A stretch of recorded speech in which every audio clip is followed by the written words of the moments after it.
Hello everyone, চলে এলাম নতুন আরও একটা ভিডিও নিয়ে। আজ 1 মার্চ। যে গ্রহ আজকের দিনে উগ্র রয়েছে সেটা হলো প্ল্যানেট ভেনাস। তো সবাইকে বলবো আজকে মা লক্ষ্মীর পুজো করো মন দিয়ে, মা লক্ষ্মীকে ডাকো, তাছাড়া লক্ষ্মী চালিশা শোনো, এটাতে প্রচণ্ড পজিটিভ রেজাল্ট পাবে। At the same time number 24 হাতের এই জায়গায় মানে তালুতে লিখে রাখো, তালুর ঠিক ভেনাসের স্থানে লিখে রাখো, তাতেও দেখবে প্রচণ্ড পজিটিভ রেজাল্ট আসবে।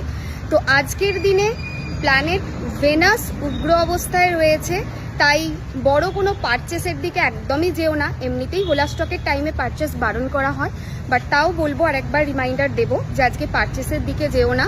অ্যান্ড কোনো রকম ইম্পর্ট্যান্ট ডিসিশনস রিলেশনশিপ নিয়ে একদমই নিও না, সেটা কিন্তু আজকের দিনে ফায়ার ব্যাক করতে পারে। সবাই ভালো থেকো, সুস্থ থেকো। কমেন্টে 24 ম্যাজিক বিগিন নাও লিখতে ভুলবে না। সারা দিনে এই মন্ত্রটাই পাঠ করবে, 24 ম্যাজিক বিগিন নাও। সবাই ভালো থেকো, ঈশ্বরের কাছে প্রার্থনা করি আজকের দিনটা ভালো হোক। টাটা।